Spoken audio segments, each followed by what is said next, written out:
കൂടുതൽ വാർത്തകളും വീഡിയോകളും കാണാൻ ഈ ചാനൽ സബ്സ്ക്രൈബ് ചെയ്യുക. കൂടെ ബെൽ ബട്ടൺ അമർത്തുക. നമസ്കാരം.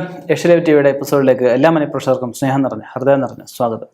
ഇന്നത്തെ നമ്മൾ വിഷയം വെച്ചാൽ സ്ഥിരമായിട്ട് ഈ സ്വപ്നങ്ങൾ കണ്ടാൽ ഏത് സ്വപ്നങ്ങളെന്നല്ലേ, നമ്മൾ ഉറങ്ങുമ്പോൾ അവബോധ മനസ്സുമുണ്ട് ഉപബോധ മനസ്സുമുണ്ട്. നമ്മുടെ ഉപബോധ മനസ്സിൽ നമ്മുടെ അവബോധ മനസ്സ് സ്വാംശീകരിച്ച പല വസ്തുക്കളുമാണ് ഉപബോധ മനസ്സിൽ കാണുക കൂടുതലായിട്ട്. പിന്നെ ദൈവാനുഗ്രഹമുള്ള ഈശ്വരാനുഗ്രഹമുള്ളൊരു വരാൻ പോകുന്ന പല അപകടങ്ങളെ, വരാൻ പോകുന്ന പല പ്രതിസന്ധികളെ സ്വപ്നം കാണാറുണ്ട്. പലർക്കും സംഭവിക്കുന്ന കാര്യങ്ങൾ നമുക്ക് സ്വപ്നമായിട്ട് കാണാറുണ്ട്, തോന്നാറൊക്കെ ഉണ്ട്. അത് ഉച്ചമയക്കത്തിലാവും, രാത്രിയാവും, എങ്ങനെ ആയിക്കോട്ടെ. നമ്മൾ സ്ഥിരമായിട്ട് ഒരു സ്വപ്നം തന്നെ കണ്ടു കഴിഞ്ഞാൽ ആവർത്തനം, ഒരു കാര്യം ആവർത്തിച്ച് വരുമ്പോൾ അത് ശരിയാണെന്ന് അടിവരായിട്ട് ഉറപ്പിക്കണമെന്നാണ് നമ്മുടെ ശാസ്ത്രം പറയുക. ഞാനീ പറയുന്ന കുറച്ച് സ്വപ്നങ്ങൾ പലർക്കും സ്ഥിരമായിട്ട് കാണുന്ന സ്വപ്നങ്ങളാവാം. അപ്പം അത് കാണുന്നതുകൊണ്ട് പ്രത്യേകിച്ച് ഗുണമൊന്നും ഇല്ലാതെ, സ്വപ്നം എന്തായാലും കാണും, പ്രത്യേകിച്ച് ഗുണമൊന്നും ഇല്ലാതെ നടക്കുന്നവരും ഉണ്ട്. ചിലർക്കെന്ന് പറഞ്ഞാൽ ഈശ്വരാനുഗ്രഹം കൂടുതലുള്ളവർക്ക് വരാൻ പോകുന്ന പല കാര്യങ്ങളും അവർക്ക് മുൻകൂട്ടി ആ സമയത്ത് ഒരു അസ്വസ്ഥതയും മുൻകൂട്ടി അറിയാനും ഒക്കെ പറ്റും. പക്ഷെ അവർക്കത് മറ്റൊരാളോട് പറയാനോ അല്ലെ അത് അവർ മറ്റൊരാളോട് ആ അപകടം സംഭവിക്കാൻ പോകുന്നവരോട് പറയുന്നതിന് മുമ്പായിട്ട് അവർക്കത് സംഭവിച്ചു കഴിയും. അപ്പം അങ്ങനെയൊക്കെയുള്ള മുജ്ജന്മ ബന്ധം കൊണ്ടൊക്കെ അങ്ങനെ വരാറുണ്ട്. ഈശ്വരാനുഗ്രഹം കൂടുതലുള്ളവർക്ക് അങ്ങനെ വരാറുണ്ട്. അതുപോലെ ടെലിപ്പതി അങ്ങനെയുള്ള കാര്യങ്ങളൊക്കെ വർക്ക് ചെയ്യാൻ സയൻറ്റിഫിക്കലായിട്ട് ഒക്കെ പറയുമ്പോൾ അങ്ങനെയൊക്കെ ഉള്ളവർക്കും ഇങ്ങനെയുള്ള കാര്യങ്ങൾ സംഭവിക്കാറുണ്ട്. അപ്പം എന്തായാലും നമുക്ക് സ്വപ്നമായിട്ട് കാണുന്ന വിഷയത്തിലേക്കാണ് നമ്മളിന്ന് കടക്കുന്നത്.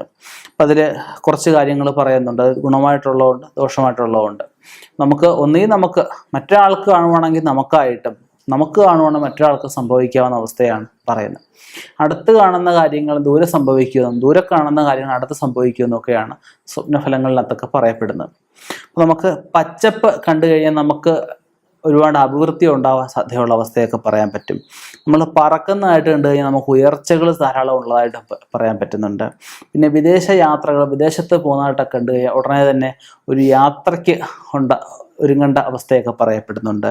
അതുപോലെ പാമ്പിനെ കണ്ടു കഴിഞ്ഞാൽ നമുക്ക് ചിലർക്ക് സർപ്പദംശന യോഗമുള്ളതായിട്ട് പറയാം, ചിലർക്ക് ലോട്ടറി അടിക്കുന്ന അവസ്ഥയിലൊക്കെ പറയാം. അത് സ്വർണ്ണ നഖത്തിലുള്ള ഈ വിരലിൻ്റെ കനമുള്ള നഖത്തിനെയൊക്കെ ഉത്തമമായിട്ടാണ് പറയാൻ പറ്റുന്നത്. അതിൽ പട്ടിയെ കണ്ടു കഴിഞ്ഞാൽ ആശുപത്രിവാസം നമുക്ക് സാധ്യമാകുന്നതായിട്ട് പറയപ്പെടുന്നുണ്ട്. ക്രൂരമൃഗങ്ങളെ കണ്ടു കഴിഞ്ഞാൽ അസുഖങ്ങൾ എന്തെങ്കിലും ഉണ്ടാവാൻ സാധ്യതയുള്ള അവസ്ഥയിലൊക്കെ പറയപ്പെടുന്നുണ്ട്. അതുപോലെ വീടിന് അല്ലെ നമ്മുടെ വസ്തുക്കൾക്ക് എന്തെങ്കിലുമൊക്കെ തീ പിടിക്കുന്നതായിട്ട്, അപകടം സംഭവിക്കുന്നതായിട്ട്, മരണം സംഭവിക്കുന്നതായിട്ടൊക്കെ കണ്ടു കഴിഞ്ഞാൽ, പ്രത്യേകിച്ച് നമുക്കൊരു 3:30-ക്കും 4:45 ഇടയ്ക്കൊക്കെ കാണുന്ന സ്വപ്നങ്ങളെന്ന് പറഞ്ഞു കഴിഞ്ഞാൽ സരസ്വതി യാമത്തിൽ കാണുന്ന സ്വപ്നങ്ങളാണ്. ഇതൊക്കെ ഫലവത്തായിട്ട് വരുമെന്ന് പറഞ്ഞു കേട്ടിട്ടുണ്ട്. അത് പലരുടെ അനുഭവത്തിൽ നമുക്ക് മനസ്സിലാക്കാൻ പറ്റുന്നൊരു കാര്യം തന്നെയാണ്.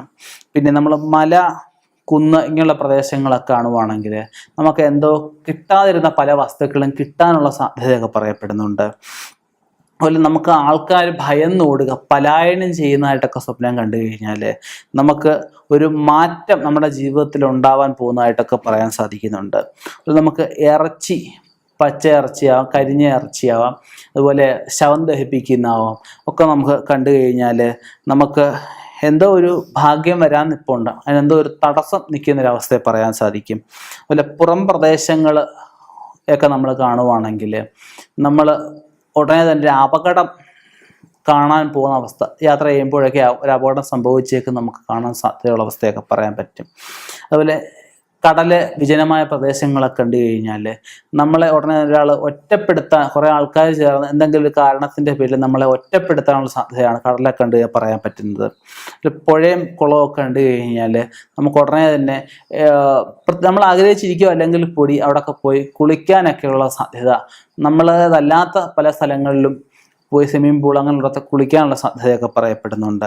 അതുപോലെ മറ്റൊരാളിൻ്റെ വീടിൻ്റെ സ്വപ്നം കണ്ടു കഴിഞ്ഞാൽ നമ്മൾ അതിഥിയായിട്ട് എവിടെയെങ്കിലും നമ്മൾ ക്ഷണിക്കപ്പെടുക, നമ്മളവിടെ പോവുക, താമസിക്കുക ഒക്കെ നമുക്ക് ദൂരയാത്രകളും ഒക്കെ അതിനകത്ത് പറയാൻ സാധിക്കുന്നുണ്ട്. അതുപോലെ ക്ഷേത്രങ്ങൾ, പള്ളികൾ, മോസ്ക്, അങ്ങനെ പല സ്വപ്നം കാണാം. അപ്പം അങ്ങനെയൊക്കെ സ്വപ്നം കണ്ടു കഴിഞ്ഞാൽ നമുക്ക് അവിടെയൊക്കെ എന്തൊക്കെയോ വഴിപാടുകൾ കിടപ്പുണ്ട്. നമുക്ക് പോകണമെന്ന് ഉദ്ദേശിച്ച പല ക്ഷേത്രങ്ങളും അവിടെ മനസ്സിലുണ്ട്, പല യാത്രകൾ കിടപ്പുണ്ട് എന്നൊക്കെ നമുക്ക് പറയാൻ സാധിക്കും. ഒരു പോലീസ്, പട്ടാളം ഇങ്ങനെയൊക്കെയുള്ള ഒരു സ്വപ്നം കണ്ടു കഴിഞ്ഞാൽ നമ്മൾ ഉടനെ തന്നെ ഒരു നിയമപാലകരെ കാണേണ്ട അവസ്ഥകൾ, അല്ലെ കോടതി കയറേണ്ട അവസ്ഥകൾ, എന്തെങ്കിലും ഒരു കേസ് വഴക്ക് അവന് ഉണ്ടാവാൻ പോകുന്ന അവസ്ഥകൾ, ചിലപ്പോൾ ഏതെങ്കിലും ചെറിയ കാര്യത്തിനാവാം, ചിലപ്പോൾ ഹെൽമെറ്റ് ഇട്ടില്ല അപ്പം അതിന് ചില പോലീസ് പിടിക്കുക, അങ്ങനെയൊക്കെയുള്ള അവസ്ഥകൾ പറയുന്നുണ്ട്. നമ്മൾ ആരെങ്കിലും ഉപദ്രവിക്കുക, അല്ലെങ്കിൽ നമ്മളെ ആരെങ്കിലും ഉപദ്രവിക്കുകയാണെങ്കിൽ നമുക്ക് എന്തോ ഒരു ദോഷകർമ്മം വരാനുണ്ട്, നമുക്കാരോ ശത്രു നമുക്ക് ജനിച്ചിരിക്കുന്നു എന്ന് പറയേണ്ടതായിട്ട് വരും. അതുപോലെ കന്യകമാരെ സ്വപ്നം കണ്ടു കഴിഞ്ഞാൽ ഉടനെ തന്നെ വിവാഹം നടക്കാൻ യോഗം ഉള്ളതായിട്ട് പറയപ്പെടുന്നുണ്ട്. അതുപോലെ നല്ല സൗന്ദര്യമുള്ള സ്ത്രീകളെ കണ്ടു കഴിഞ്ഞാൽ നമുക്ക് ലോട്ടറി അല്ലെ ചിട്ടി അങ്ങനെയുള്ള എന്തെങ്കിലുമൊക്കെ ഭാഗ്യം കിട്ടാനുള്ള അവസ്ഥയൊക്കെ പറയപ്പെടുന്നുണ്ട്.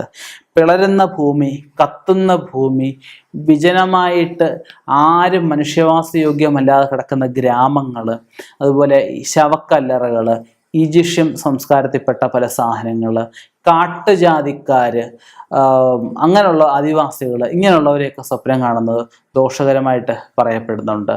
നമുക്ക് കാട് കയറേണ്ടി വരുന്ന അവസ്ഥ എന്താ? പണ്ടത്തെ കാലത്ത് അറിയാമല്ലോ, ശ്രീരാമസ്വാമിയൊക്കെ ആയാലും ഒക്കെ നമുക്ക് കാട് കയറേണ്ടി വരുന്ന എന്തുകൊണ്ടാണ്? നാടും വീടും എല്ലാം വിട്ട് അതൊരു പോകേണ്ടി വരുന്ന അവസ്ഥ, കാട്ടിൽ പോയി താമസിക്കേണ്ടതായിട്ട് വന്നു. അപ്പം നമുക്ക് എല്ലാവരെയും നമുക്ക് വേണ്ടപ്പെട്ടവരെ ഉപേക്ഷിച്ച് പോകുന്ന അവസ്ഥകളൊക്കെ പറയാം. ഇതൊക്കെ നിങ്ങൾ പേടിക്കാൻ വേണ്ടിയിട്ട്, അല്ലെ ഇതിൻ്റെ പേരിൽ ഞാൻ ചത്തേക്കാം അങ്ങനെയുള്ള ഒന്നും വിചാരിക്കാൻ വേണ്ടിയിട്ടല്ല ഞാൻ ഈ പറഞ്ഞു തരുന്നത്. നമ്മുടെ സ്വപ്നങ്ങളുടെ ഉള്ളിൽ ഇത് എല്ലാവർക്കും ഞാൻ ഈ പറഞ്ഞതുപോലെ തന്നെ വന്നോണം നിർബന്ധമൊന്നുമില്ല. ഇല്ല, ചുമ്മാ സ്വപ്നം കാണുന്നതുകൊണ്ട് മനസ്സിൻ്റെ, ഞാൻ പറഞ്ഞല്ലോ, മനസ്സാണ് ലോകത്തെ ഏറ്റവും വലിയ ശക്തി എന്ന് പറഞ്ഞു കഴിഞ്ഞാൽ മനസ്സിൻ്റെ ഭാഗമായിട്ട് ഇങ്ങനെയുള്ള കാര്യങ്ങളൊക്കെ കണ്ടുവന്ന് വരാം. എന്നാൽ ഈശ്വരാനുഗ്രഹം ഉള്ളവർ ഈ കാണുന്ന ഞാൻ ഈ പറഞ്ഞ സ്വപ്നങ്ങൾ കൊണ്ട് പലർക്കും പലവിധ ആപത്തുകളും പിണഞ്ഞ അവസ്ഥകൾ ഉണ്ടായിട്ടുണ്ട്. ഇപ്പോൾ ഇവിടെ ഓച്ചറ എന്നൊരു പെൺകുട്ടി എൻ്റെ അടുത്ത് പ്രശ്നം നോക്കാൻ വന്നു. ആ കുട്ടി അതിൻ്റെ ഒരു സുഹൃത്തിന് അപകടം സംഭവിക്കുന്നതായിട്ട് പലപ്പോഴും സ്വപ്നം കണ്ടു. അത് അദ്ദേഹത്തിനോട് പറയാൻ ചെല്ലുമ്പോഴത്തേക്ക് അത് സംഭവിച്ചു കഴിയും. സുഹൃത്തിൻ്റെ ജോലി നഷ്ടപ്പെടുന്നതായിട്ട് കണ്ടു. ആ ഓഫീസിൽ അന്നത്തെ ദിവസം പോയേക്കാൻ അവിടെ പോയി ഒരു കലഹം ഉണ്ടാവും, ജോലി നഷ്ടപ്പെടും. ഈ ആൾക്ക് ആ ആളിനോട് പറയണമെന്നുണ്ട്, ആളിനെ വിളിച്ചിട്ട് നേരം ഫോൺ കിട്ടുന്നില്ല, ആൾ പോയി ജോലി നഷ്ടപ്പെട്ടു. അപ്പം അതൊക്കെ എന്ന് പറഞ്ഞ ആത്മബന്ധത്തിന് ഈ പറഞ്ഞ പോലെ ടെലിപ്പതി അങ്ങനെയുള്ള കാര്യങ്ങൾ കൊണ്ടൊക്കെ സംഭവിക്കുന്ന നമുക്കത് കബഡി പ്രശ്നത്തിലൂടെ ഈ പറഞ്ഞ വിഷയങ്ങൾ കണ്ടെത്താൻ സാധിക്കും. അതിനുള്ള പ്രതിവിധികളും നമുക്ക് ചെയ്യാൻ സാധിക്കും. അപ്പോൾ അതിന് ശാസ്ത്രത്തിൻ്റെ ഏതൊരു വഴികളിലായാലും ഉണ്ടാരോ പറഞ്ഞ പോലെ നമുക്ക് ഒരു അടഞ്ഞ അധ്യായം ഉണ്ടെങ്കിൽ, അല്ലെങ്കിൽ നമുക്ക് കണ്ടെത്താൻ പറ്റാത്ത കാര്യങ്ങളുണ്ടെങ്കിൽ നമുക്കത് ജ്യോതിഷത്തിലൂടെ കണ്ടെത്താനും പറ്റും. അതിന് വേണ്ടുന്ന പ്രതിവിധികൾ ചെയ്യാൻ, രക്ഷപ്പെടാനും എല്ലാം പറ്റും. ഒരുപക്ഷെ നമുക്കതിന് രക്ഷപ്പെടാൻ സമയമായതുകൊണ്ട്, നമുക്കതിന് യോഗം ഉള്ളതുകൊണ്ടായിരിക്കാം ഒരുപക്ഷെ നിങ്ങൾ എപ്പിസോഡ് പോലും കാണാൻ ഇടയായത്. എന്തായാലും ഇങ്ങനെയൊക്കെയുള്ള സ്വപ്നങ്ങൾ കാണുന്നവർ ശ്രദ്ധിച്ച് മുന്നോട്ട് പോവുക. ഏതൊരാപത്തിനെയും മനസ്സുകൊണ്ട് നമുക്ക് നേരിടാൻ പറ്റും. നമ്മൾ നേരിടണമെന്ന് വിചാരിച്ച് നിശ്ചയദാർഢ്യത്തിൽ ഇറങ്ങിക്കഴിഞ്ഞു കഴിഞ്ഞാൽ തീർച്ചയായിട്ടും എന്താപത്തിൽ രക്ഷപ്പെടാനും ഈശ്വരാനുഗ്രഹം ഉണ്ടെങ്കിൽ പറ്റും. ഇനിയും ഇതുപോലെയുള്ള വ്യത്യസ്തമായ വിഷയങ്ങൾ നമ്മൾ കണ്ടുമുട്ടാം. നിർത്തുന്നു. നന്ദി, നമസ്കാരം.